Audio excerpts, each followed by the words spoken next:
साथियों नमस्कार। आज पुनः आउटसोर्स के सवाल पर आपसे चर्चा में हाजिर हूँ। आज 2-3 कारण हैं और सवाल हैं जिनको लेकर और जिन पर मुझे अपनी बात रखनी जरूरी लगी, और इसके साथ ही कुछ जो आउटसोर्स कर्मचारियों के बीच से निकलकर यह मुद्दा आम लोगों के बीच भी चर्चा का विषय बना है, इस पर भी आप लोगों को अवगत कराना था।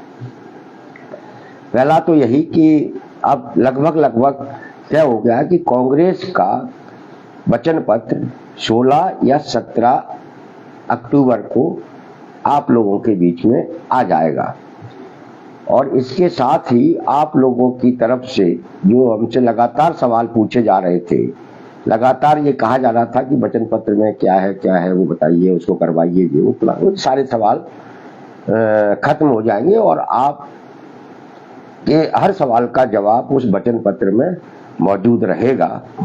और हम लोगों ने अपने स्तर पर जितना प्रयास करके अपने सरकारी विभागों के हर तरह के कर्मचारियों के बारे में जितना कुछ वचन पत्र में शामिल करा सकते थे कराया है, कराने का प्रयास किया है, और उसमें कुछ काफी हद तक हम लोग सफल भी हुए हैं। और इससे आगे भी हमारी जो चिंता है, हम जिस पर लगातार बोलते रहे हैं और लगातार बोलते रहेंगे कि सरकारी सेक्टर का निजीकरण रुकना चाहिए, कांग्रेस का वचन पत्र इस दिशा में महत्वपूर्ण भूमिका निभाएगा और बड़ी पहल करेगा, ऐसा हमको विश्वास है। और ऐसा विश्वास इसलिए कि कांग्रेस के नेता अक्सर जो है इस ठेकेदारीकरण, इस संविदाकरण, इस आउटसोर्सिंग पर चिंतित रहे हैं। दूसरा, अभी हाल में ही हमारे श्रम कल्याण मंडल के अध्यक्ष और आदरणीय शेखावत जी ने अपने सोशल मीडिया पेज पर जो है न्यूनतम वेतन के बारे में कुछ लिखा है। उन्होंने लिखा है कि अब आचार संहिता लगी है, आचार संहिता लगने के कारण अभी कुछ नहीं हो सकता, उसमें आचार संहिता हटते ही ये न्यूनतम वेतन रिवाइज होगा। उस पर हमको बोलने की बजाय हमारे आउटसोर्स कर्मचारियों ने उनके पेज पर पर्याप्त जवाब उनको दे दिया है, और सबने यही कहा है कि जो अभी तक नहीं आप कुछ दे पाए, यहाँ तक कि अभी तक आप कभी आउटसोर्स के बारे में बोले तक नहीं, अब आचार संहिता की आड़ में आप अपनी नाक बचाने की कोशिश कर रहे हैं। शेखावत जी ने भी अपने आप को बचाने के लिए ये टिप्पणी की है कि आचार संहिता हटने के बाद कुछ न्यूनतम वेतन रिवाइज होगा, और उनको एहसास होगा कि कांग्रेस का वचन पत्र आउटसोर्स, अस्थायी, एजेंसी, ठेका, दैनिक वेतनभोगी, अंशकालीन, मास्टर कर्मी, इस तरीके के तमाम सारे जो कर्मचारी हैं, वो चाहे किसी भी विभाग में है, चाहे किसी भी नगर निकाय में है, निगम मंडलों में है, इन सब के लिए कांग्रेस का वचन पत्र बहुत कुछ बेहतर उनके भविष्य के लिए प्लानिंग लेके आने वाला है। और इसलिए शेखावत जी ने भी इस चुनावी माहौल में आउटसोर्सिंग कर्मचारियों की नाराजगी को भांपते हुए अपनी बात कही है। चलिए, जो इसके लिए मैं उनसे सिर्फ इतना ही कहूंगा कि यदि आपने एक कर्मचारी, एक श्रमिक नेता होने के नाते और सरकार में प्रमुख स्थान पर रहते हुए अगर आपने इस अब तक का सबसे अन्यायकारी जो व्यवस्था मध्य प्रदेश में बनी है, इसे थोड़ा बहुत रोकने की कोशिश की होती, तो शायद ये अब तक का सबसे बड़ा अन्याय जो मध्य प्रदेश में हो रहा है वह बेधड़क नहीं चलता और हमारे लाखों लाख युवाओं को थोड़ा बहुत राहत मिलती रहती। तो साथियों, जैसा कि मैं पिछले 6-7 महीने की लगातार सक्रियता के बाद आप लोगों से निरंतर संवाद करते हुए मैं आपसे जो कहता रहा हूं उसे ही मैं पुनः दोहराऊंगा कि ये आउटसोर्स, अस्थायी, ठेका कल्चर ये अब तक का सबसे अन्यायकारी कल्चर है। और हम लोगों ने ये तय किया है कि इस कल्चर को हम लोग अपनी एकजुट ताकत के जरिए समाप्त कराएंगे, खत्म कराएंगे और अपने लाखों लाख युवाओं का भविष्य को बेहतर बनाएंगे। यह बात हमने पहले दिन भी कही थी और आज पुनः दोहरा रहे हैं कि इसे खत्म कराना आपकी और हमारी सबकी पहली महत्वपूर्ण जिम्मेदारी है, जिसे हमें अपने जीवन में पूरा करना है। यदि आपने इस जिम्मेदारी को पूरा कर लिया तो आपको ऐसा लगेगा कि हाँ, हमने जीवन में कुछ किया था। ये बात मैं इसलिए कह रहा हूं कि कल हमने जब आउटसोर्स क्या है इस पर लाइव होकर हमने अपनी बात रखी और हमने बहुत गंभीर मुद्दे पर और गंभीर सवाल उठाते हुए हम जैसे जैसे आगे बढ़े उसमें तमाम तरह की प्रतिक्रियाएं सोशल मीडिया पर आई। और इसमें अच्छी बात यह है कि इस बार हमें पहली बार समाज के दूसरे तबकों के लोगों की तरफ से भी हमें प्रतिक्रियाएं मिली व्हाट्सएप पर, और उन्होंने भी यही बात कही कि ये जो आउटसोर्स है यह अब तक का सबसे अन्यायकारी व्यवस्था है। मैंने आज के कैप्शन में जो लिखा है वो एक बड़े अधिकारी की प्रतिक्रिया है हमारे कल के वीडियो पर। उन्होंने जिन शब्दों में जिसको लिखा है वही की वही शब्द हमने आपके ऊपर अपने कैप्शन में डाल दिए हैं। आप उनको पढ़कर और समझिए क्या है, और लोग भी इसको बारे में सोचने लगे हैं। उनके ही शब्दों में कहें तो ये आउटसोर्स प्लेसमेंट जो है यह है जनशक्ति आपूर्तिकर्ता और जनशक्ति प्राप्तकर्ता, ये दोनों मतलब कर्मचारी देने वाला और कर्मचारी लेने वाला, ये दोनों ही संस्थाएं अब तक की सबसे बड़ी भ्रष्ट संस्थाएं हैं। और जब दोनों ही भ्रष्ट हो जाती हैं तब आप सोचिए कि कितना बड़ा अन्याय शुरू होता है। और ये आउटसोर्स व्यवस्था सिर्फ और सिर्फ काम करने वाले लोगों के साथ, काम करने वाले लोगों के का शोषण करने के लिए, उनके साथ अन्याय करने के लिए ही पूरी व्यवस्थित तरीके से बनाया गया है। हमारे यहाँ मध्य प्रदेश में स्वयं सरकारी विभाग जनशक्ति प्राप्तकर्ता हैं और जनशक्ति आपूर्तिकर्ता ठेकेदार है। जब प्राप्तकर्ता यानी सरकार के अधिकारी खुद ही अगर कर्मचारी का काम करने वाले के साथ अन्याय की व्यवस्था बना लें तो आप सोचिए कि जो ठेकेदार आप कर्मचारियों को सप्लाई कर रहा है उसकी तो मौज ही मौज है, और वाकई में मौज ही मौज है। मैं कई आउटसोर्स एजेंसियों के मालिकों को जानता हूं, उनको देखा है, जो 10-15 साल पहले जिनके पास कुछ नहीं था, मेरे छिंदवाड़ा में भी एक है, 10-15 साल पहले जिनके पास कुछ नहीं था उनके पास आज आलीशान महल बना हुआ है, कई महंगी गाड़ियों में चल रहे हैं। मैंने एक दिन यूं ही उनसे पूछ लिया कि ये अचानक आपके पास इतना पैसा कहां से आ गया, आपकी ना तो कोई जमीन जायदाद है ना कोई कारखाने हैं। तो वो मुस्कुराते हुए आगे बढ़ गए, उन्होंने सोचा हमारा मजाक ले रहे हैं। लेकिन मुझे हमारे बीटीज ने बताया, मतलब व्यावसायिक प्रशिक्षकों ने, कि साहब भाई साहब ये लोग हैं, ये तो व्यावसायिक प्रशिक्षक सब प्रोवाइड करते हैं शिक्षा वालों ने, अच्छा अच्छे कमा रहे हैं, एनजीओ चलाते हो ना। तो आप समझिए कि आपका कितना बड़ा शोषण हुआ है।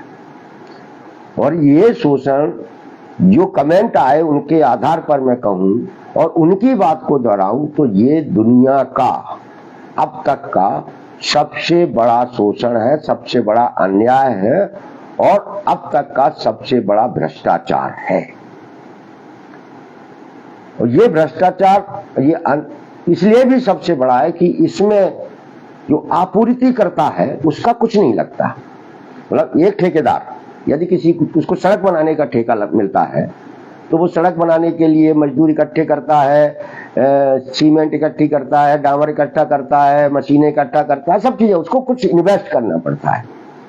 इन्वेस्ट करने के बाद वो सड़क बनाता है, तब जाके उसको भुगतान होता है पैसे का, और उसमें जो भ्रष्टाचार होता है वो तो ठीक है, लेकिन वहां ठेकेदार को कुछ न कुछ इन्वेस्ट करना पड़ता है, उसको वहां अपनी पूंजी लगानी पड़ती है। लेकिन यह आउटसोर्स में ऐसा नहीं है। यहां आपूर्तिकर्ता जो ठेकेदार है उसे तो कुछ नहीं लगाना, उसको तो लोग बुलाने हैं और उसको सरकारी दफ्तर में भेज देना है और उसका मुनाफा शुरू हो जाता है। यानी एक पैसा खर्च किए बगैर उसका मुनाफा शुरू हो जाता है, उसकी लूट शुरू हो जाती है। उसका वह जो मुनाफा और जो लूट है वो किसके हिस्से की है? वो है इंसान के हिस्से की है, युवाओं के हिस्से की है, नौजवानों के हिस्से की है, उनकी मेहनत की लूट है। यानी इनकी मध्य प्रदेश में श्रम की ऐसी लूट हो रही है, श्रम की से पैदा होने वाला जो मुनाफा है, श्रम से मिलने वाला जो पैसा है, जो कर्मचारी मजदूर के पास आना चाहिए, उसकी लूट हो रही है। और ये लूट कई स्तरों पर हो रही है। उसका जो वेतन तय होता है वो नहीं मिलता, उसके सामाजिक सुरक्षा के लिए पीएफ का पैसा है वो जमा नहीं होता। ईपीएफओ में तो बहुत बड़े स्तर पर चोरी हो रही है। ये मुझे कमेंट में एक बड़ी कंपनी में काम करने वाले मैनेजर रैंक के व्यक्ति ने हमसे कहा। उन्होंने टिप्पणी भी, कमेंट भी किया व्हाट्सएप पे और मुझे फोन करके ही बताया। उन्होंने बताया भाई साहब ऐसा ऐसा होता है। मैंने कहा क्या?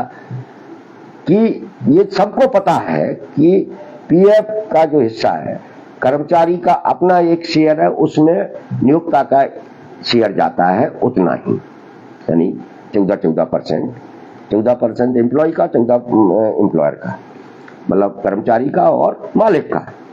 लेकिन जो मालिक का हिस्सा है 14%, वो तो पूरा का पूरा चोरी हो रहा है, वो जमा ही नहीं करते। और जो कर्मचारी का जो हिस्सा है 14%, उसको वो 7-7, 7.5 करके जमा करते हैं, और वो भी साल में 12 महीने नहीं, जब उनकी मर्जी होती है, जब इच्छा होती है तब जमा करते हैं। और कितने कर्मचारियों का पीएफ का पैसा डूब गया है, ये इसी बात से प्रमाणित है कि भारत सरकार के पास लाखों करोड़ रुपया पीएफ का, मिसिंग पीएफ का पड़ा हुआ है। यानी कर्मचारी को मिल भी नहीं पाया, मजदूर को ये मिल भी नहीं पाता। ये इसलिए हो रहा है कि इस पर जो सरकार की निगरानी होनी चाहिए वो निगरानी नहीं है। और ये 8-10 साल में ये हालत बहुत ज्यादा बिगड़े, और वो बिगड़े इसलिए है कि हमारी जो सरकार है उसकी जो पैसे की भूख है, उसके जो मुनाफे की भूख है, उसके साथ बिजनेस कर रहे लोगों की मुनाफे की जो भूख है, वो हर सुबह हर दिन बढ़ती हुई चली जा रही है।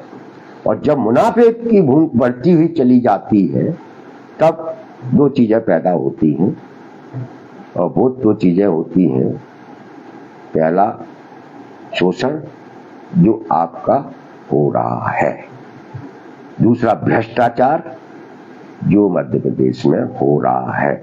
इसलिए शिवराज सिंह की सरकार को 50% कमीशन की सरकार विपक्ष के नेता माननीय कमलनाथ जी ने कहा है। लेकिन हम जिस तरीके से अपने आउटसोर्स कर्मचारियों की स्थिति को देख रहे हैं, हमारा क्लास 4 स्वास्थ्य विभाग का 4,000 4,500 में काम कर रहा था, उससे हम ये कह सकते हैं कि ये 50% कमीशन वाली सरकार नहीं है सिर्फ, ये तो काम करने वालों को लूटने वाली सरकार है। पूरे 70-80% उनका वेतन लूट रही है सरकार। इसलिए ये तो श्रमिकों का, कर्मचारियों का श्रम लूटने वाली सरकार है। यानी इन पूरे के पूरे 10-15 लाख लोगों के साथ इस सरकार ने जो कुछ भी किया है, उसके लिए इसे कम से कम मैं तो क्षमा नहीं करूंगा, और हमें उम्मीद है कि आप लोग भी क्षमा नहीं करेंगे। आपकी जिंदगी को बर्बाद करने वाली पार्टी अगर कोई है और कोई विचारधारा अगर है तो वो भारतीय जनता पार्टी की विचारधारा है, भारतीय जनता पार्टी है। अब आपके सामने ये समय आया है कि आपके साथ हुए अन्याय का बदला आप इन चुनाव में किस तरह लेते हैं। हमने पहले भी अपने भाषण में बोला था, लगातार आपसे बातचीत के जरिए कहा है कि हमारी और आपकी सबकी जिम्मेदारी है कि इस चुनाव में यदि हमारे अंदर हमारे साथ हो रहे अन्याय को लेकर अगर गुस्सा है तो हमें इनके प्रत्याशियों की जमानत जब्त कराने का काम करना पड़ेगा, और ये काम आप कर सकते हैं क्योंकि आप जनता से जुड़े हुए हैं। और यदि आपके अंदर गुस्सा नहीं है तो आप जो 15 साल से अन्याय होता आ रहा है वो आगे भी होता रहेगा, उसे खत्म कराने वाला कोई नहीं। इसलिए आपके साथ जो अन्याय हुआ है उस अन्याय को आप ही खत्म करा सकते हो। खत्म कराने का एक मौका आपके सामने दिया गया है चुनाव का। 17 नवंबर को आपको भारतीय जनता पार्टी के प्रत्याशियों की जमानत जब्त कराकर अपना बदला लेना है, और हमें उम्मीद है कि आप ये काम करेंगे क्योंकि आप दुनिया के कई देशों के मजदूरों कर्मचारियों से बुरी हालत में शिवराज सिंह ने भारतीय जनता पार्टी ने पहुंचा दिया है। हमें उम्मीद है कि आप मेरी बात को गंभीरता से लेंगे और आप अपने साथ हुए अन्याय को समाप्त कराने में अपना योगदान देंगे। कांग्रेस के वचन पत्र आपके बीच जब आ जाएगा उसके बाद अपन उस वचन पत्र पर चर्चा करेंगे, और इसी दौरान आचार संहिता के दौरान ही हम लोग एक बार भोपाल में फिर इकट्ठे होंगे, जिसकी तारीख आपको सोशल मीडिया के जरिए अपने बातचीत के जरिए आपको मिल जाएगी। उस दिन आपको भोपाल में आकर ये बताना है कि हम लोग जिंदा इंसान हैं, हम लोग जागे हुए नागरिक हैं, इसलिए हम आचार संहिता में भी भोपाल में खड़े हुए हैं। और वही दिन होगा जो आपको आपके साथ हुए अन्याय को समाप्त कराने की पटकथा लिखेगा। वो दिन बहुत जल्दी आएगा, उसकी तारीख आपको बता दी जाएगी। सभी साथियों को मेरा नमस्कार।